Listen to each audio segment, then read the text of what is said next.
बिस्मिल्लाहिर्रहमानिर्रहीम। दोस्तों, अज जश्न ईद मिलादुन नबी सल्लल्लाहु अलैहि वसल्लम का दिन है और इस दिन की मुनासबत के नाल नबी पाक सल्लल्लाहु अलैहि वसल्लम के नाल अकीदत मुहब्बत का इजहार करने वास्ते एक शेर कहने हैं जिहड़ा अल्लामा इकबाल ने बड़ी अकीदत के नाल बोलिया लिखिया कि मोहम्मद से वफा तूने तो हम तेरे हैं, ये जहाँ चीज़ है क्या लोहो कलम तेरे हैं। आमद मुस्तफ़ा मरहबा मरहबा, आमद मुस्तफ़ा मरहबा मरहबा।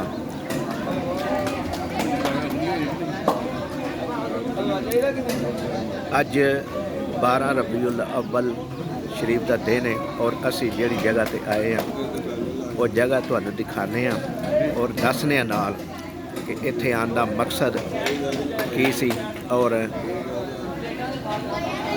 जिहड़े लोगों ने सानू ये दावत दी उन्हें हाजी मुहम्मद लतीफ़ साहब और उन्हां दे बेटे कासम साहब उर्फ काशी।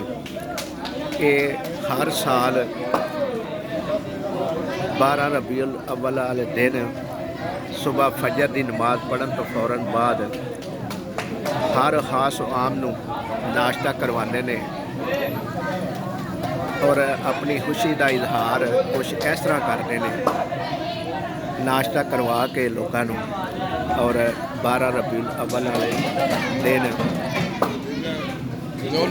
अपनी खुशी नबी पाक सल्लल्लाहु अलैहि वसल्लम दी दुनिया ते तशरीफ लियान दी खुशी इस तरीके नाल मनाते हैं कि लोगों नूं हर खास आम नूं दावत दे के नाश्ता कराते हैं और दिन का आगाज़ करते हैं। तो यह देखो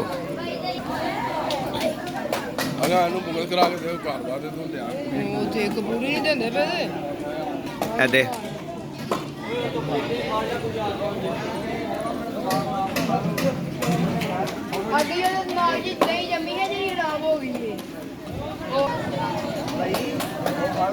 इन्हां दे एक खास गल ये कि ये किसी बंदे का हाथ नहीं ढकते और किसी नूं ये भी नहीं कहते कि घर क्यों लै चलियो।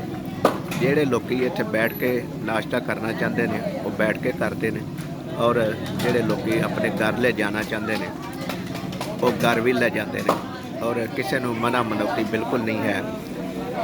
इत्थे कसीर तादाद इस वक्त भी लोग मौजूद ने और कुछ लोग साढ़े आने तो पहला ही लैके जा चुके हैं। देखो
मोहम्मद हमारे बड़ी शान हमारे। अज 12 रबीउल अव्वल का दिन है जिसने ईद मिलादुन नबी मुसलमान अज बड़ी अकीदत और एहतराम के नाल मना रहे हैं। माशाअल्लाह जी लंगर तकसीम जा रहे हैं।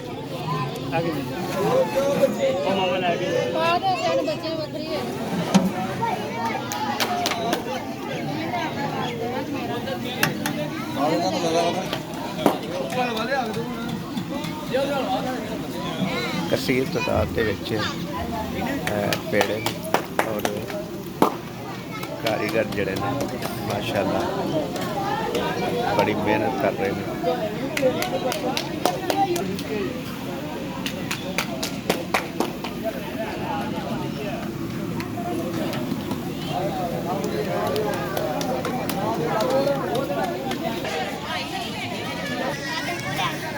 हाजी मोहम्मद लतीफ़ साहब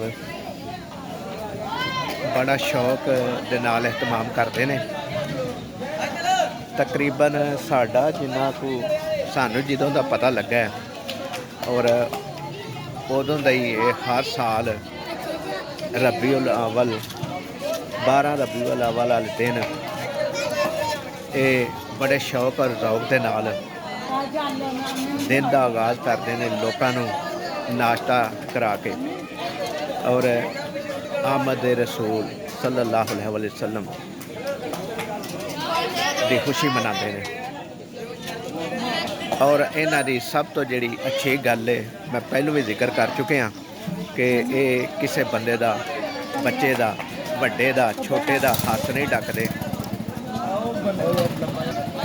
किसी भी बच्चे का, वड्डे का, छोटे का हाथ नहीं ढकते। जिहड़ा बह के नाश्ता करना चाहता है वह बैठ के नाश्ता करता है, और जिहड़ा घर ले जाना चाहता है तो उन्होंने भी खुशी नाल कहते हैं कि बेटा घर लै जा, धिया घर लै जा और जाके अपने बच्चों को नाश्ता कराओ।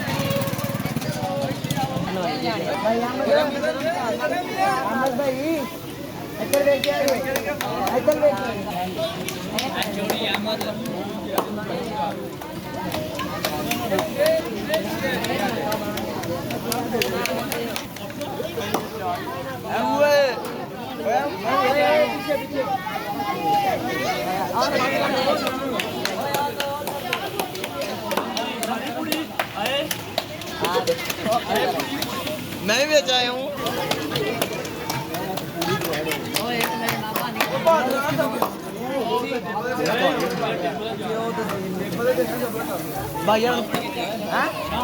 दोस्तों, जश्न आमद रसूल सल्लल्लाहु अलैहि वसल्लम के सिलसिले च ये एक छोटी जी कावश जिन्होंने लोगों ने की, उन्हों का नाम लिया, दसिया और अपने आने का भी मकसद दसिया। तो वीडियो अच्छी लगे तो लाइक करिया जे, शेयर करिया जे और चैनल को सबसक्राइब करिया जे। जिउंदे रहो, वसदे रहो, अल्लाह निगहबान। जश्न आमद रसूल अल्लाह ही अल्लाह, जश्न आमद रसूल अल्लाह ही अल्लाह, बीबी आमना के फूल अल्लाह ही अल्लाह। अल्लाह ताला सानू ते तुहानू सारिआं नू ये दिन मनाने दी तौफीक देवे।